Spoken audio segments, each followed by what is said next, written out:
सत्संग प्रेमी महानुभावों, पूजनीय माताओं तथा भक्तिमती बहनों, सबों को मेरा प्रणाम, सबों को जय गुरु महाराज।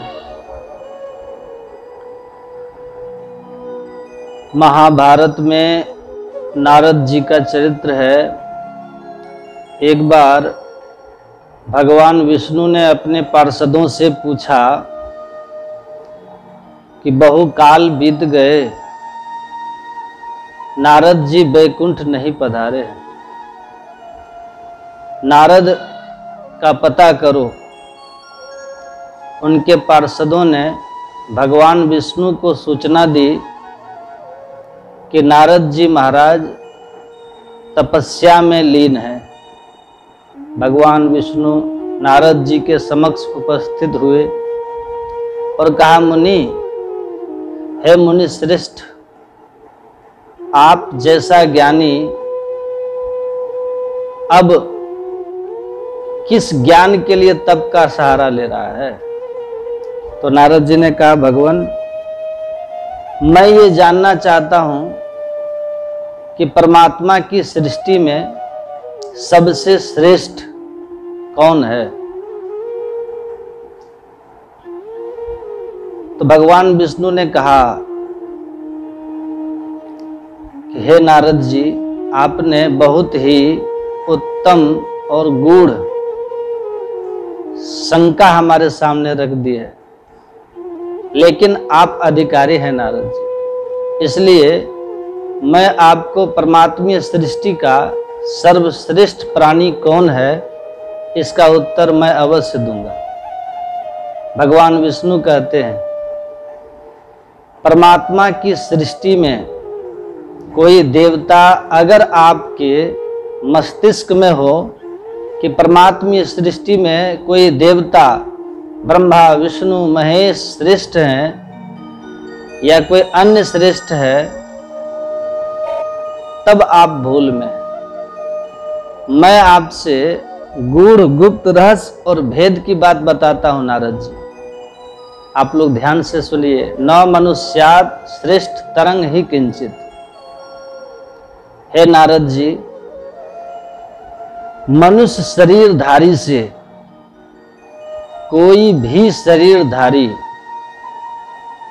परमात्मा की इस सृष्टि में श्रेष्ठ नहीं है। सबसे श्रेष्ठ बड़े भाग मानुष तन पावा, सुर दुर्लभ सब ग्रंथ ही गावा। परमात्मा की सृष्टि में सबसे श्रेष्ठ देव दुर्लभ तन केवल मनुष्य का है। यह मनुष्य का शरीर ऐसे सहज ही प्राप्त नहीं होता। आकर 4,84,00,000 जोनि भ्रमत यह जीव अविनाशी, फिरत सदा माया कर प्रेरा, काल कर्म स्वभाव गुण घेरा, अगब हुक करी करुणा नर देही, देत ईश बिनु हेतु सनेही। 84 लाख योनियों में भटकते भटकते वे जीव पर परम पिता परमात्मा अब अकारण अहेतु की कृपा करके ये मानव का शरीर हमें प्रदान किया। गुरु नानक देव जी महाराज की परंपरा के 5वें गुरु हुए गुरु अर्जुन देव जी महाराज। गुरु ग्रंथ साहब में उन्होंने अपनी वाणी में वो कहते हैं, बहुत जन्म भयो कीट पतंगा, बहुत जन्म जल मीन कुरंगा, बहुत जन्म पंछी सर्प होइयो, अब बहुत जन्म हैवर वृक्ष जोइयो। बहुत बहुत जन्म तक अनेक अनेक योनियों में भ्रमण किए हैं। बहुत जन्म भयो कीट पतंगा, कीट पतंग पक्षी सर्प वृक्ष आदि योनियों में हमने भ्रमण किया है, कष्ट हमने उठाया है। परमात्मा ने हम पर कृपा की है, कब हुक, परमात्मा ने हम पर कृपा की, कब हुक करी करुणा नर देही। परमात्मा ने हम पर कृपा की और ये मनुष्य का शरीर हमें प्रदान किया। इस मनुष्य शरीर को जो हमने पाया, ये कितना महान है, उपनिषद में भी लिखा है। देहस्था सर्व विद्याश्च, समस्त विद्याओं का स्रोत हमारा ये मनुष्य का शरीर है।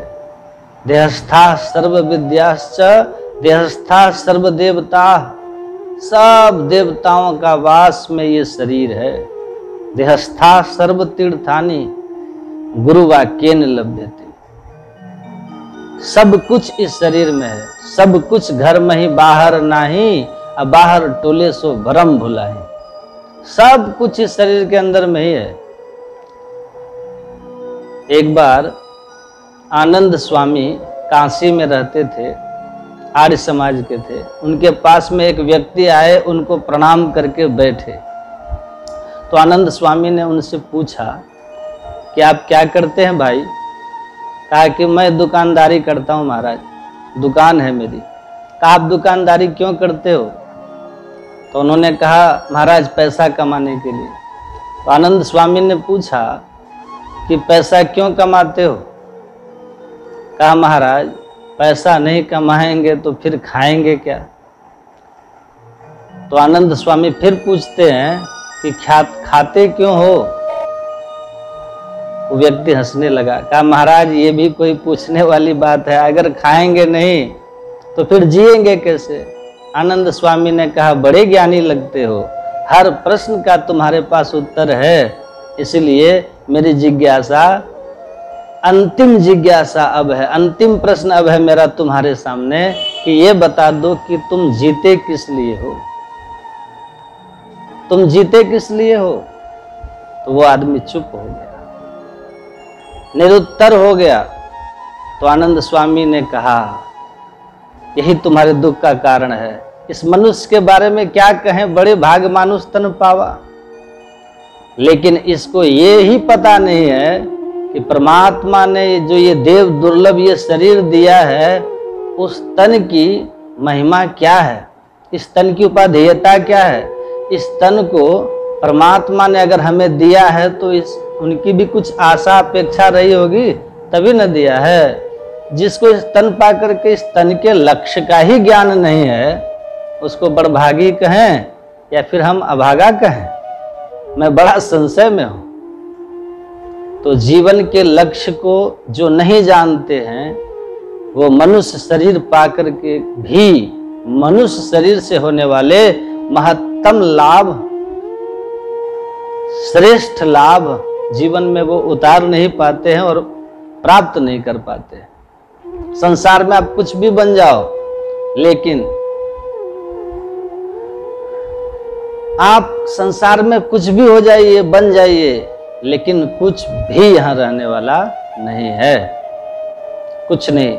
नारद जी महाराज एक राजा को उपदेश देते हुए कहे थे, हे राजन, ये मनुष्य का शरीर अगर परमात्मा की सृष्टि का सिरमौर है, क्राउन ऑफ क्रिएशन है, तो ये समझ लो कि किस लिए है। कहते हैं नित्यानि शरीरानि विभौ नेव शाश्वतः नित्यम सनितम मृत्यु कर्तव्यो धर्म संग्रह। यह मनुष्य का शरीर सदा रहने वाला शरीर नहीं है, नित्य प्रति मृत्यु के मुंह में बढ़ता ही जा रहा है, बढ़ता ही जा रहा है। और इसका कर्तव्य क्या है? कहते हैं कर्तव्यो धर्म संग्रह। जो इस मानव तन को पा करके विषय में लगा रहा, यही तन कर फल विषय न भाई, अस्वर्ग स्वल्प अंत दुखदाई, नर्तन पाई विषय मन देही, पलटी सुधाते सठ विष लेही। जो मनुष्य का शरीर पाकर मनुष्य शरीर के जो उपयोगिता है, इसका जो लक्ष्य है, उस दिशा में अगर नहीं चलते तो फिर बाद में पछताते है। तो बहुत उत्तम मनुष्य का शरीर, कबहू करी करुणा नर देही, कभी भगवान करुणा करते हैं तो मानव जीवन मिलता है। 84 लाख योनियों में सर्वोत्तम योनि है ये मानव योनि, इससे बढ़ करके और कोई योनि नहीं हो सकती। लेकिन ये सब होते हुए भी इसमें एक कमी है। बोले कमी क्या है? बोले कब आपके हाथ से बाजी चली जाए इसका कोई ठिकाना नहीं है। बहुत अच्छा शरीर मिला है, मानव योनि मिला है, सब सोचने समझने और करने की क्षमता है आपके अंदर, लेकिन अगले क्षण जिंदा रहोगे कि नहीं रहोगे इसका कोई ठिकाना नहीं है। यही इसकी कमी है, इसका ये बिग पॉइंट है। प्रहलाद जी कहते हैं दुर्लभम मानुषम जन्म ये मनुष्य जन्म बड़ा दुर्लभ है, लेकिन अध्रुव है, अनिश्चित है। कब चला जाए कोई ठिकाना नहीं। क्षण भंगुर जीवन की कलिका, कल रात को प्रातः खिली न खिली। रट ले हरि नाम हरि रसना, फिर अंत समय में ये हिली न हिली। रट ले, अंतिम समय में ये जीव हिलेगी, राम का नाम ले पाएगी कि नहीं, इसका क्या ठिकाना है। लोग कहते हैं महाराज हम बुढ़ापे में भजन करेंगे। बोले बुढ़ापे में क्या भजन करोगे? बुढ़ापे में कहीं भजन होता है? बुढ़ापे में मुंह में एक भी दांत नहीं रहेगा। मुंह में राम राम कहोगे तो आम आम निकलेगा, राम भी नहीं कह पाओगे। मुंह में एक भी दांत नहीं, राम राम कहो तो आम आम निकले, और राम कहने की हिम्मत नहीं होगी। क्यों? बोले कभी कमर में दर्द, कभी घुटने में दर्द, कभी पेट में दर्द, कभी कहीं दर्द। नाना प्रकार की व्याधियां उस समय जब घेर लेती हैं तो व्यक्ति अपने व्याधि से मुक्ति की ही सोचता है, भगवान का स्मरण कहां कर पाता है। हाँ, चिल्ला करके दुख में भले करे हाय राम हरे राम, कहर कहर करके रो रो करके कर ले, वो बात अलग है, लेकिन उसका क्या मूल्य होगा। बुढ़ापे में भगवान का भजन जब करने चलोगे तो भगवान भी क्या कहेंगे, विचार करो। क्या कहेंगे भगवान? अब आए हो भजन करने, भगवान भी क्या सोचेंगे कि जीवन भर तो सबको दिया और जब किसी ने नहीं पूछा तो मेरी शरण में आ गए। ये बात अलग है कि भगवान परम कृपालु हैं, परम दयालु हैं, कैसे भी उनका भजन करो कल्याण ही होगा, लेकिन विचार करना क्या ये उचित है? उचित है? उचित तो ये है कि जन्म से ही, बचपन से ही, जब से संभल जाए उसी समय से भगवान की भक्ति में लग जाए। कौमार आचरित प्राज्ञो धर्मान भागवतान, दुर्लभम मानुषम जन्म तदप्य ध्रुवमर्दमम।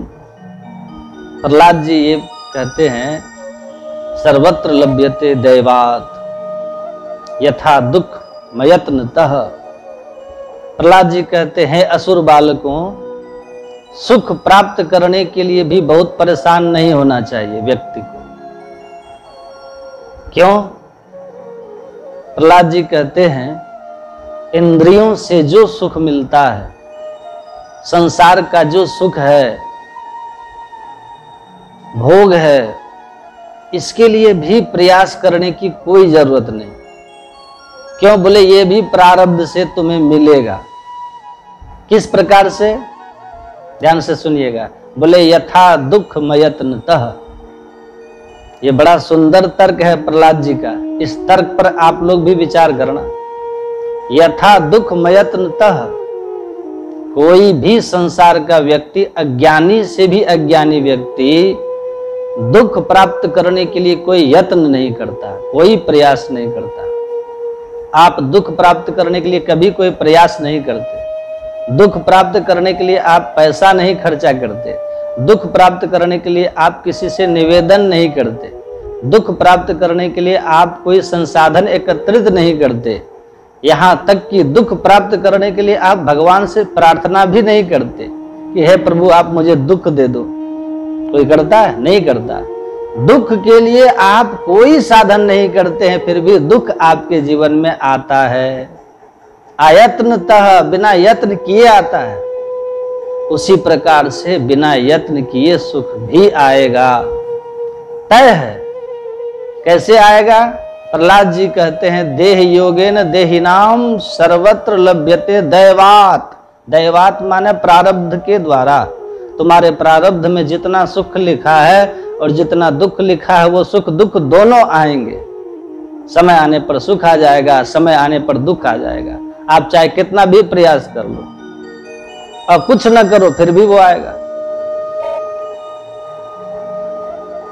एक पंडित जी थे, लक्ष्मी जी की आराधना की कि हमें धन प्राप्त हो, बेटी का ब्याह करना है। चले गए तपस्या करने के लिए, तपस्या करके लक्ष्मी को प्रसन्न करें, फिर धन मिलेगा तो बेटी का ब्याह करेंगे। अब आराधना करने में उनको बरसों लग गया। गांव के लोगों ने देखा पंडित जी पता नहीं कहाँ गायब हो गए, तो गांव के लोगों ने ही मिलजुल करके पैसा बटोरा और एकत्रित करके बेटी का ब्याह कर दिया। बेटी चली गई ब्याह करके। पंडित जी की तपस्या जब पूरी हुई, लक्ष्मी जी प्रसन्न हो गई। लक्ष्मी जी ने कहा वरदान मांगो। पंडित जी ने कहा मैं अपनी बेटी के विवाह के लिए, धन प्राप्ति के लिए आपकी उपासना कर रहा था, तो आप इतना धन दे दो कि मेरी बेटी का विवाह हो जाए। लक्ष्मी जी तो भगवती हैं। भगवती महालक्ष्मी ने कहा विप्र, जिस बेटी के विवाह के लिए तुमने तप किया उसका विवाह तो हो गया, अब तो वो तो अपने घर चली गई, कुछ और मांग लो। तो पंडित जी ने कहा अब हमें कुछ नहीं चाहिए, बेटी के विवाह के लिए ही चिंता थी, वो बेटी का विवाह हो गया, अब मुझे कुछ नहीं चाहिए। लक्ष्मी जी ने कहा तूने कर्म किया, उस कर्म का फल तो तुम्हें लेना ही पड़ेगा।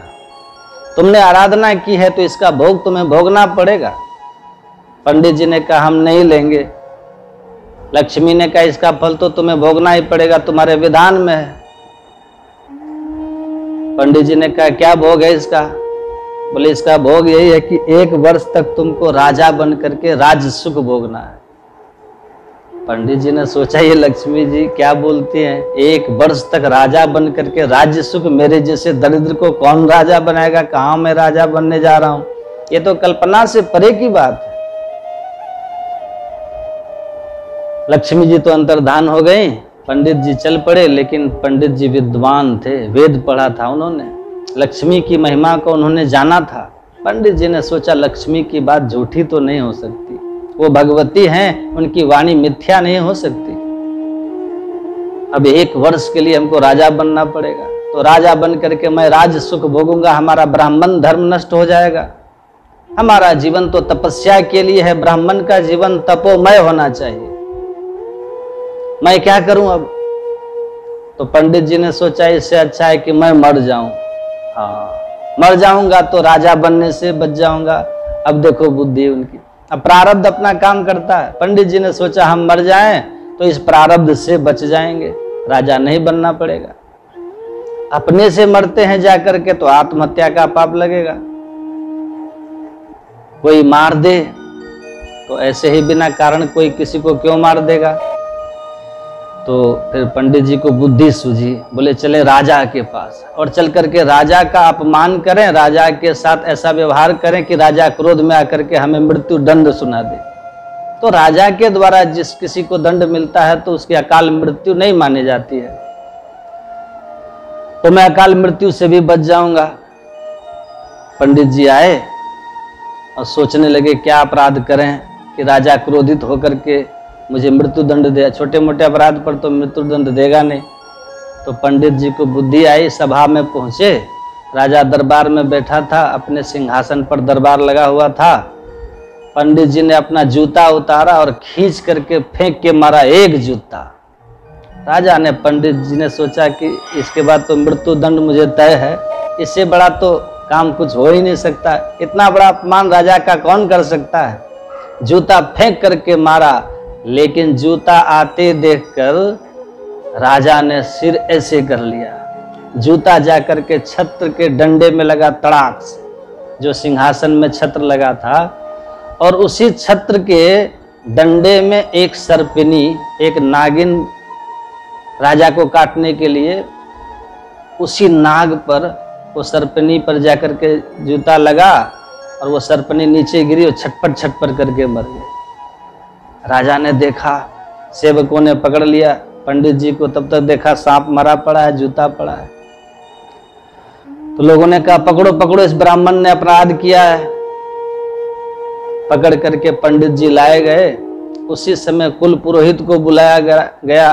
राजा ने कहा महाराज जी ये कैसी घटना है, इस ब्राह्मण ने मुझे जूता मारा और ये नागिन मेरे सिंहासन में थी, ये मर गई जूता लगने पर।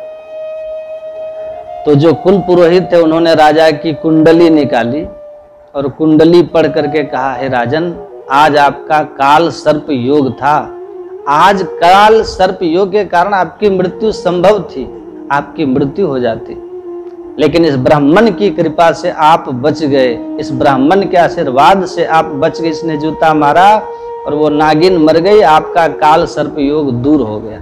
राजा चरणों में गिर पड़ा, बोले महाराज आपने तो मेरे जीवन को बचा लिया, अब तो आप इस गद्दी पर बैठो। जबरदस्ती पकड़ करके बैठा दिया अपने सिंहासन पे राजा ने। महाराज आप सिंहासन पर बैठो, हम आपकी सेवा करेंगे।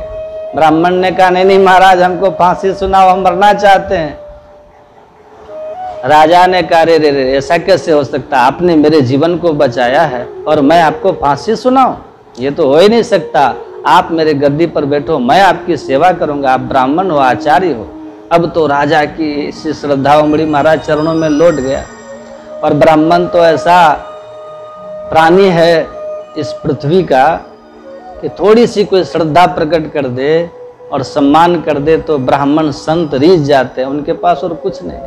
ब्राह्मण साधु केवल सम्मान का भूखा और श्रद्धा का भूखा, और उन्हें कुछ नहीं चाहिए।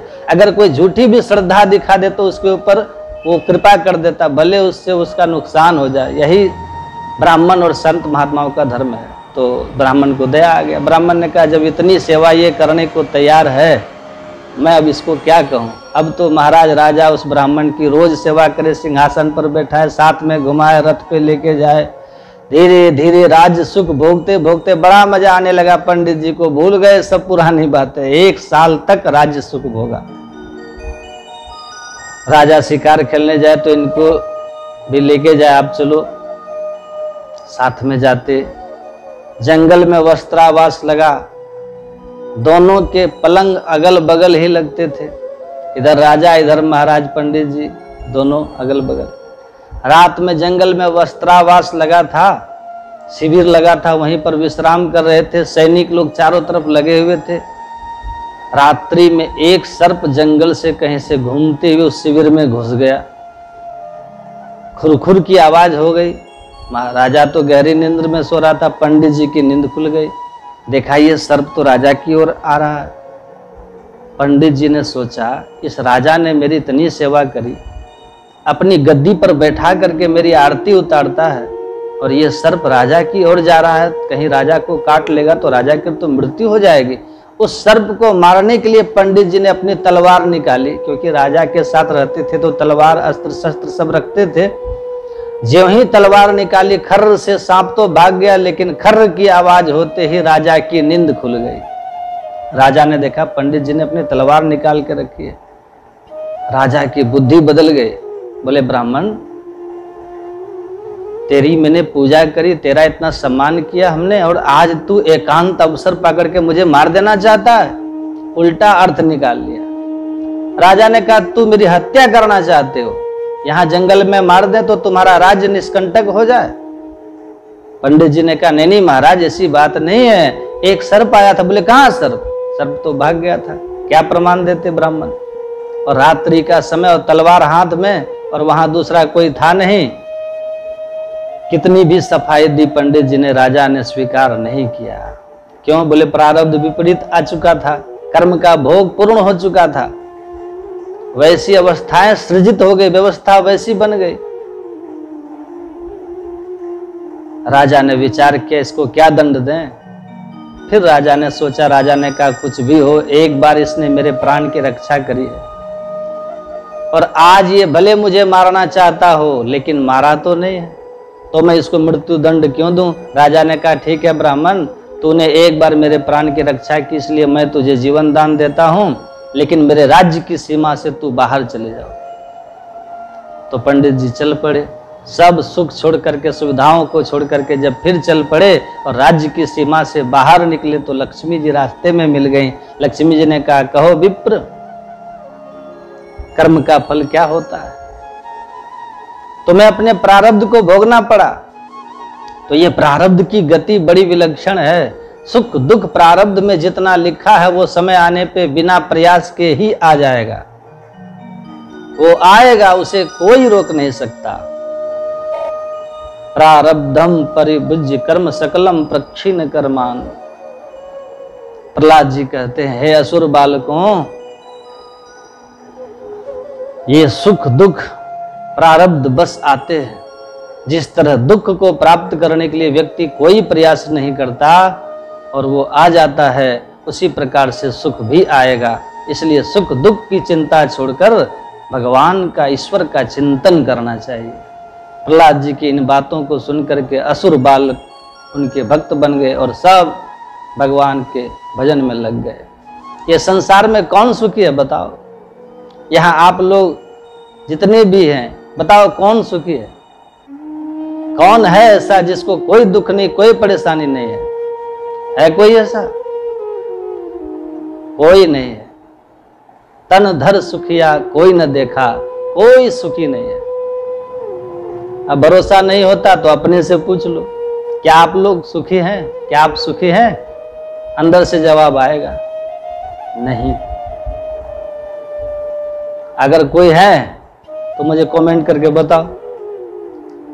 कोई कहे कि मैं बिल्कुल सुख हूं, कोई परेशानी नहीं। अरे भाई, संसार में कोई भी ऐसा नहीं है। जिनको आप सोचते हो ना कि अरे ये तो कितना खुश है, हे भगवान हम भी इसकी जगह होते तो, उसको आपसे ज्यादा दुख है। कई बार हम लोग सोचते हैं ना कि भाई हमारी तो इतनी सी तनख्वाह, इसकी तो बहुत ज्यादा, क्या पता ये खुश होगा, सुखी होगा। पर उससे पूछो कि, तो वो कहेगा तुमसे ज्यादा दुखी मैं हूं। न चंद्रस्य सुखम किंचिन न सुखम चक्रवर्ती न। अरे मनुष्यों की क्या कहो, देवता तक खुश नहीं है। देवता भी छोड़ो, देवताओं का राजा इंद्र भी खुश नहीं है, वो सबसे ज्यादा दुखी है। इस संसार में सब दुखी है, कोई सुखी नहीं है। धनहीन कहे धनवान सुखी, धनवान कहे सुख राजा को भारी। राजा कहे चक्रवर्ती सुखी, चक्रवर्ती कहे सुख इंद्र को भारी। इंद्र कहे चतुरानन ब्रह्मा सुखी, चतुरानन ब्रह्मा कहे सुख विष्णु को भारी। और तुलसीदास विचार कहे हरि भक्ति बिना सब जीव दुखारी। इस संसार में सब दुखी है, कोई सुखी नहीं है। क्यों सुखी नहीं है? सुख कब होगा? गोधन गजधन बाजधन और रतन धन खान, जब आवे संतोष धन सब धन धूरी समान। जब तक जीवन में संतोष नहीं होगा तब तक सुखी हो ही नहीं सकते। सुखी होने का रास्ता क्या है? बोले लोगों के प्रति आशाएं छोड़ दो और जीवन में संतोष धारण कर लो, भगवान ईश्वर का गुरु का नाम धारण कर लो, वही सुखी है, वही सुखी है। कई बार हम लोग विचार करते हैं हमारा अगर ऐसा काम बन जाए तब तो हम सुखी हो जाएंगे। काम बन गया लेकिन सुखी हुए नहीं हुए। संसार तो दुख का घर है, यहाँ तो दुख ही दुख है, सुख तो है ही नहीं। दुखालय। सुखी वही है जिसके जीवन में संतोष है, जिसके जीवन में ईश्वर का नाम है, जो भगवान पे गुरु पे भरोसा करता है, वही सुखी है। और बाकी सब दुखी है। और हम लोग कैसे, हमारे जीवन में संतोष है क्या? संतोष हमारे जीवन में नहीं है। हम तो चाहते हैं और मिल जाए और मिल जाए और मिल जाए। जाओ 10 20 50 भय सत होय हजार तो लाख मंगेगी। कोटि अरब्य खरब्य असंख्य धरापति होने की चाह जगेगी। पृथ्वी पाताल हूँ राज करो तृष्णा अधिकी अति आग लगेगी। सुंदर एक संतोष बिना सठ तेरी तो आग कभी नहीं बुझेगी। यही मूल दुख का कारण है। हमारी तृप्ति नहीं होती है, हमारी इच्छाएं नहीं पूरी होती। और भागवत के 9वें स्कंद में राजा पुरुरवा कहते हैं, भोगे न भुक्ता वयमेव भुक्ता। बोले भोगों को हम नहीं भोगते, भोग हमें भोग जाते हैं। अच्छा आप लोग विचार करो, अपने हिसाब लगाओ जरा अपने उम्र का, कितनी उम्र हो गई आपकी? हमने क्या किया? कभी आप लोग हिसाब लगाते हैं अपना? जैसे व्यापारी लोग हिसाब लगाते हैं ना कि इस साल का कितना नुकसान कितना फायदा हो, कभी आप लोगों ने अपना हिसाब लगाया? अब बुढ़ापा आने वाला है, जल्दी बुढ़ापा आ जाएगा, कितनी जल्दी आएगा ये भी पता नहीं है। कभी अपने घर के जो बुजुर्ग लोग हैं ना, बूढ़े लोग, उनसे जरा पूछना कि क्या पता चला कि बुढ़ापा कब आया? तो वो कहेंगे पता ही नहीं चला कि जीवन के इतने साल कब बीत गए। तो आयु तो पल पल क्षण क्षण प्रति क्षण बीतती चली जाएगी। और अगर ईश्वर का नाम नहीं लिया, गुरु का स्मरण नहीं किया, तो जीवन व्यर्थ हो गया, बेकार हो गया। तो क्या करें? जीवन में संतोष लाइए। पर हमारे जीवन में संतोष नहीं है। हम तो बहुत पाना चाहते हैं, ये हो जाए, ये हो जाए, ऐसा भी बन जाए, ये भी बन जाए, वो भी बन जाए। और एक बात और, हमको भगवान कितनी दे दे, हम फिर भी कहते हैं हमारे पास कुछ नहीं है। कई लोग कहते हैं ना हमारे पास तो कुछ नहीं है। क्यों नहीं है? कहो कि बिल्कुल है, हमारे पास बहुत कुछ है, कहो ना। ऐसा कभी नहीं कहना चाहिए कि हमारे पास कुछ नहीं। नहीं तो भगवान कहते कि हम इतना दे रहे, फिर भी ये कह रहा हमारे पास कुछ नहीं है। ये कहो कि भगवान की कृपा से सब कुछ है, सब संपन्न है। पर हम लोग जीवन भर बस एक ही बात कहते रहते, हमारे पास तो कुछ है ही नहीं, कुछ है ही नहीं। और इस बार जब नोटबंदी हुई थी कुछ साल पहले, याद होगा आप लोगों को, जो लोग कहते थे हमारे पास कुछ नहीं, उनके पास पता नहीं कितने कितने निकलता चला गया, कितने कितने निकलता चला गया। जो कह रहे थे महाराज हमारे पास तो, कई लोगों को हमने सुना, महाराज हमारे पास जहर खाने के लिए पैसे नहीं है। तो जब पता चला कि धन नोट बदल गए हैं, तो सबसे आगे लाइन में वही लोग खड़े थे, सबसे ज्यादा परेशान वही लोग थे। तो भैया ये मत कहो नहीं है, ये कहो बिल्कुल है, सब ईश्वर ने दिया, ईश्वर की कृपा से है, हमारी मेहनत है, ये कहो। ये मत कहो कि कुछ नहीं है। लेकिन हम लोग झूठ ही बोलते हैं, सच कभी बोलते ही नहीं है। प्रायः जीवन में लोग झूठ बोलते हैं। वैसे ही लोग भगवान से कहते हैं। आप लोग आरती करते होगे, ओम जय जगदीश हरे करते होंगे, कैसे करते हैं? अच्छा, उसमें एक लाइन बड़ी प्रसिद्ध है, क्या?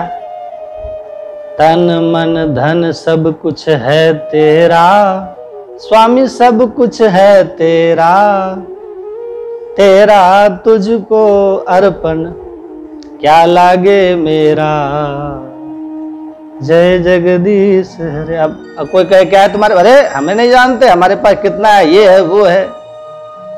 अच्छा, हम लोग भगवान से तो बहुत कहते हैं, प्रभु भगवान सब आपका, पर क्या सच में कहते हैं? बाहर से तो बोल रहे कि भगवान सब आपका, अंदर से कह रहे सब हमारा।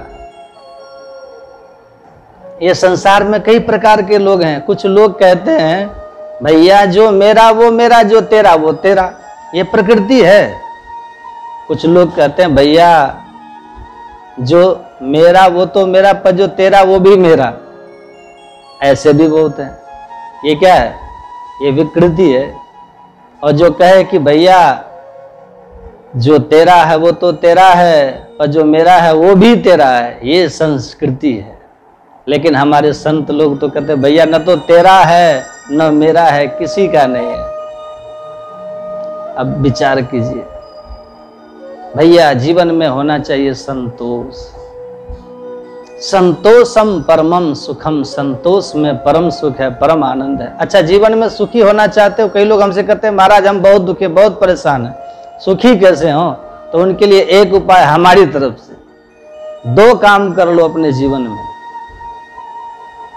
एक तो आशाएं छोड़ दीजिए और संतोष को धारण कर लीजिए, और दूसरा भगवान के ईश्वर के नाम में लग जाए। ये 2 काम कर लो तो आपका पूरा जीवन सुखी हो जाएगा। पर हमारा क्या है, आशाएं होती है ना।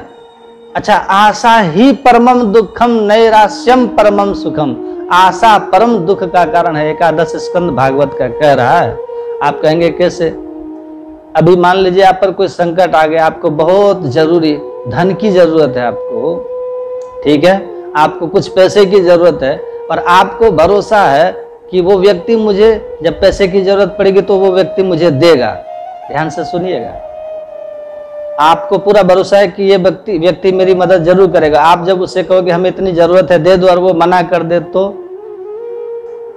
बुरा लगेगा कि नहीं लगेगा? अच्छा लगेगा कि बुरा लगेगा? दुख होगा कि सुख होगा? आप विचार करो। दुख होगा ना, बहुत दुख होगा। भाई इसके भरोसे हम बैठे थे, कुछ हुआ ही नहीं। इसलिए आशा ही परमम दुखम, जीवन में आशा ही व्यक्ति को दुख देती है। आशा जीव मात्र का परम दुख का कारण है। नानक दुखिया सब संसार, सोई सुखी जिन नाम आधार। जिन्होंने ईश्वर के नाम का आधार ले रखा है, आसरा ले रखा है, वही सुखी है। अदरवाइज इस ब्रह्मांड में कोई सुखी नहीं है। अच्छा एक बात बताओ, इस समय आप हमारे भारत में कोई सुखी देख रहा है? पक्ष विपक्ष कोई भी, व्यापारी किसान, हम तुम, भारत की बात छोड़ दीजिए, पूरी दुनिया में कोई ये कह सकता है आई एम 100% हैप्पी? जो इस संसार में आया वो सुखी होने के लिए नहीं, दुखी होने के लिए आया है। यह संसार में आया तो दुख मिलेगा ही मिलेगा, तो सुखी कैसे हो पाओगे? बोले सुखी राम के दास, जो ईश्वर का गुरु का हो गया वो सुखी हो गया, और जो ईश्वर का नहीं हुआ वो दुख के पहाड़ ही उठाता फिरेगा, वो सुखी कभी नहीं हो सकता। प्राण प्रयाण समय कफ बात पित्त ही कंठावरोधन विदौ स्मरणम कुतस्ते। बोले जब मरने का समय आएगा तो प्राण प्रयाण समय कफ बात पित्त ही, कफ बात पित्त तीनों प्रकृति दूषित हो जाते हैं, और उस समय ईश्वर का गुरु का स्मरण होना बड़ा कठिन होता है, बहुत कठिन होता है। शरीर की 72,000 नाड़ियां फटने लगती हैं। मरते समय प्राणी को कितना दुख होता है। बोले महाराज जो मरे सोई जाने। हाँ, अब मरेंगे तो हम भी जानेंगे, और जो मरेगा सभी मरेगा, सबको जानना पड़ेगा। और विडंबना तो यह है जो मर के गया वो बताने ही नहीं आया। इसलिए शास्त्र के आधार पर यही हम विचार करते हैं कि मरने के समय बहुत दुख होता है। जन्मत मरत दुसह दुख होई, गोस्वामी तुलसीदास जी महाराज कहते हैं कि मरते समय भयानक कष्ट जीव को होता है। 72,000 नाड़ियां फटने लगती हैं, बात पित्त कफ तीनों प्रकृति दूषित हो जाती है, कफ आकर के गले में अटक जाता है, श्वास अवरोध होता है। ऐसी स्थिति में ईश्वर का गुरु का स्मरण बड़ा कठिन है। और अगर व्यक्ति स्मरण करना भी चाहे तो ये परिवार के लोग स्मरण नहीं करने देते। डॉक्टर कहते हैं कि अब ये मरने वाले हैं, तो फोन करके अब सबको बुला लेते हैं, चले आओ दादाजी जाने वाले हैं। सब आ गए, नाती पोता परपोता बहू बेटा जो जहाँ थे सब आ गए, जैसे तैसे बाबूजी को देखने के लिए सब घेर करके बैठ जाते हैं। और फिर कहते हैं ये देखो ये फलाने आए हैं, ये देखो ये आपसे मिलने आए हैं। वह व्यक्ति मरते समय अगर ईश्वर का स्मरण करना भी चाहे तो सब लोग, परिवार के लोग, संसार के प्राणी उसे भगवान का स्मरण नहीं करने देते, अपना स्मरण कराते हैं, अपना स्मरण कराते हैं। ये देखो ये अमुक आए हैं, आपसे मिलने आए हैं, आपको देखने आए हैं, ये कह कह करके उस व्यक्ति को भगवान का गुरु का स्मरण छुड़ा करके व्यक्तियों का स्मरण करवाते हैं, अपने मोह के कारण, अज्ञान के कारण। उचित तो यह है किसी का प्राणांत होने वाला हो, तय हो जाए कि अब ये मर ही जाएगा, उस समय वहां पर कोई भी प्रपंच की बात नहीं करनी चाहिए, संसार की कोई बात नहीं करनी चाहिए। ईश्वर की चर्चा कीजिए, गुरु की चर्चा कीजिए, गीता का पाठ सुनाइए, रामचरितमानस का पाठ सुनाइए, ईश्वर का नाम लीजिए, गुरु का नाम लीजिए। इस प्रकार का वातावरण वहां पर उपस्थित करना चाहिए जिससे उस जीव को ईश्वर का स्मरण हो जाए, गुरु का स्मरण हो जाए, और वो ईश्वर का स्मरण करते हुए दुनिया से चले जाए। इसी के लिए तो सारा साधन है। जन्म जन्म मुनि जतन कराही, अंत राम कही आवत नाही। इस चौपाई का एक अर्थ लोग ये भी कर लेते हैं कि जन्म जन्म मुनि जतन कराही, अंत राम कही आवत नाही। जन्म जन्म मुनि लोग जतन करते हैं, लेकिन अंतिम समय में राम जी का नाम मुख में नहीं आता है। ये सीधा सीधा अर्थ लोग समझ लेते हैं, लेकिन इसका विशेष अर्थ ये है कि जन्म जन्म मुनि जतन कराही, जन्म जन्म से मुनि लोग जब जतन करते हैं तो अंतराम कही, अंतिम समय में राम का स्मरण हो जाता, गुरु का स्मरण हो जाता, तो फिर आवत नहीं, फिर वो जीव संसार में नहीं आता है, सदा के लिए मुक्त हो जाता है। ये तात्पर्य है इसका। जन्म जन्म मुनि जतन कराहे अंत राम कही फिर आवत नाही। अगर उसने ईश्वर का नाम ले लिया, भगवान का स्मरण कर लिया, तो फिर संसार में नहीं आता है। यही भगवान नाम स्मरण की महिमा है। गीता में भी भगवान के कहते हैं, यम यम वाप स्मरम भावन त्यजन्ते कलेवरम तम तमे वैति कौन्तेय सदा तद भाव भावितः।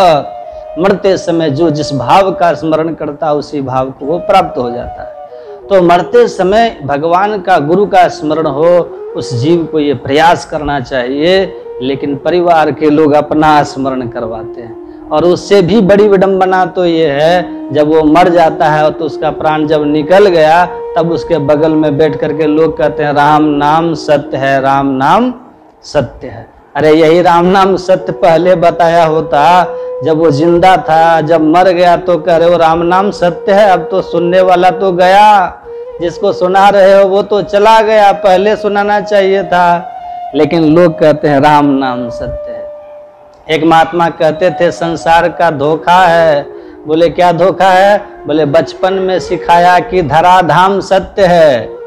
बचपन में यही बताते हैं, जो देख रहे हो सब सत्य है, ये तुम्हारा घर है, ये तुम्हारा मकान है, ये तुम्हारी खेती है, ये तुम्हारा दरवाजा है, ये तुम्हारी गाड़ी है, ये तुम्हारी वस्तुएं हैं। ये सिखाया, संसार यही बताता है। बचपन में सिखाया कि धराधाम सत्य है, जवानी में बताया कि अर्थ काम सत्य है, जब पंछी पिंजड़े से उड़ चला तब लोगों ने कहा राम नाम सत्य है। यही जीवन का सबसे बड़ा धोखा है, मानव जीवन का यह विडंबना है जीव की। बंधुओं, तो भगवान के चरणों में आज ही हमारा मन लग जाए। प्राण प्रयाण समय कफ बात पित्तैहि कंठावरोधन विदौ स्मरणम कुतस्ते। कहाँ आपका स्मरण होगा? इसलिए हे प्रभु, आपके चरणों में मेरा मन लग जाए, मैं आपको प्रणाम करता हूँ। एक बात और मैं कह देता हूँ कि देखिए, भगवान का स्मरण जीव करे ये बड़ी उत्तम बात है, लेकिन अगर सच्चे मन से उसने भगवान का भजन किया, ईश्वर के चरणों में आत्मसमर्पण किया, शरणागति की, तो अंतिम समय में अगर वो ईश्वर का स्मरण न भी कर सके तो चिंता की कोई बात नहीं है। भगवान कहते हैं कि मेरा भक्त, समर्पित भक्त, शरणागत भक्त अगर मरते समय मेरा स्मरण न कर सके तो मैं ही उसका स्मरण कर लेता हूँ। ये भगवान का वचन है महाराज, और वराह पुराण का वचन है ये। भगवान वराह कहते हैं, यदि वातादि दोषे न भक्ता माम च विस्मरेत। भगवान कहते हैं यदि वात पित्त कफ आदि दोष के कारण भक्त मुझे भूल जाए, यदि वातादि दोषेन भक्त्या माम च विस्मरेत अहम स्मरामि मद भक्तम नयामि परमाम गतिम। मैं उस भक्त का स्मरण कर लेता हूँ, उसे परम गति प्रदान कर देता हूँ। इसलिए भगवान की शरण में आ जाने पर, शरणागति कर लेने पर अंतिम स्मृति की भी कोई बहुत आवश्यकता नहीं रह जाती है।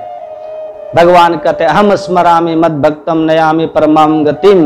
बात एक ही है, जीव भगवान का स्मरण कर ले, चाहे भगवान जीव का स्मरण कर ले, चाहे कंकड़ी पर चक्कू गिरे, चाहे चक्कू पर कंकड़ी गिरे, कटना तो कंकड़िये को है। चाहे जीव भगवान का स्मरण कर ले, चाहे भगवान जीव का स्मरण कर ले, सदगति तो जीव की को ही प्राप्त होनी है और जीव की परम गति हो जाती है। तो कहने का तात्पर्य यह है कि भगवान को प्रणाम करना चाहिए, अभिवादन करना चाहिए। अभिवादन हम संसार में भी जो अभिवादन करते हैं, यह अभिवादन एक शिष्टाचार है। अभिवादन शिलस्य नित्यम वृद्धोपसेविनः चत्वारित संवर्धन्ते आयुर्विद्या यशो बलम। ये पंक्तियां आपने सुनी होगी। किसी के अभिवादन से जीव को 4 चीजें प्राप्त हो जाती हैं, आयु, विद्या, यश और बल। यह तो लौकिक फल है, परंतु अभिवादन यथार्थ रूप में समस्त प्राणियों के अंदर में अंतर्यामी रूप से विद्यमान जो परमात्मा है, उन परमात्मा का ही अभिवादन किया जाए। सिया राम मैं सब जग जानी, करहूं प्रणाम जोड़ी जुग पानी। इस भाव से हम प्रणाम करते हैं। और प्रणाम का कितना महत्व है। हमारे आचार्य लोग कहते हैं अंजलि परमा मुद्रा क्षिप्रम देव प्रसादिनी। ये अंजलि मुद्रा ऐसी मुद्रा है जो तुरंत ही देवता को, इष्ट को, श्रेष्ठ को प्रसन्न कर देती है। अंजलि परमा मुद्रा क्षिप्रम देव प्रसादिनी। ये अंजलि मुद्रा शीघ्र प्रसन्नता प्रदान करने वाली मुद्रा है। इस मुद्रा का बड़ा महत्व है। महाराज, न्यायाधीश आपको सजा सुनाने वाला हो लेकिन हाथ जोड़ लो, उसके सामने झुक जाओ तो उसे भी दया आ जाती है। ये अंजलि परमा मुद्रा क्षिप्रम देव प्रसादिनी, ये प्रसन्न कर देने वाली मुद्रा है। और ये प्रणाम, अभिवादन ही हम परमात्मा को कर सकते हैं, बस। इससे ज्यादा हम परमात्मा के लिए कुछ नहीं कर सकते। और हम क्या कर सकते हैं? सब वस्तु तो परमात्मा की ही दी हुई है, क्या हम उसको देंगे? अभिवादन ही मुख्य है। इसलिए वेद भगवान कहते हैं, ईशावास्योपनिषद में वेद भगवान कहते हैं, क्या कहते हैं? हे अग्नि देवता, हमको सुंदर मार्ग से ले चलो, सुपथार आए और हमको परमात्मा तक पहुंचाओ। हे परमात्मा अग्नि देवता, तो प्रश्न हुआ इसके बदले में मार्ग व्यय क्या दोगे? तुम्हारे पास देने के लिए कोई किराया उराया है? कम से कम गाड़ी में डीजल तो भराओगे। तो भगवान से जीव कहता है, महाराज हमारे पास कुछ भी नहीं है, नमो उक्तिम विधेम, केवल मैं नमस्कार कर सकता हूँ, यही है बस। नमो उक्तिम विधेम, नमस्कार की एक उक्ति मेरे पास है बस। और ये नमस्कार, अभिवादन, ये नमस्कार का कितना महत्व है। बोले भाव से नमस्कार हम भगवान को करें। नमः, नमः का मतलब नौ मने नहीं, मौ मने मेरा, मेरा यहाँ कुछ नहीं है। बोले किसका? बोले रामाय, रामाय सब परमात्मा का है, मेरा यहाँ कुछ भी नहीं है। मेरा मुझ में कुछ नहीं, जो कुछ है सब तोर, तेरा तुझको सौंपता क्या लागेगा मोर। श्री सद्गुरु महाराज।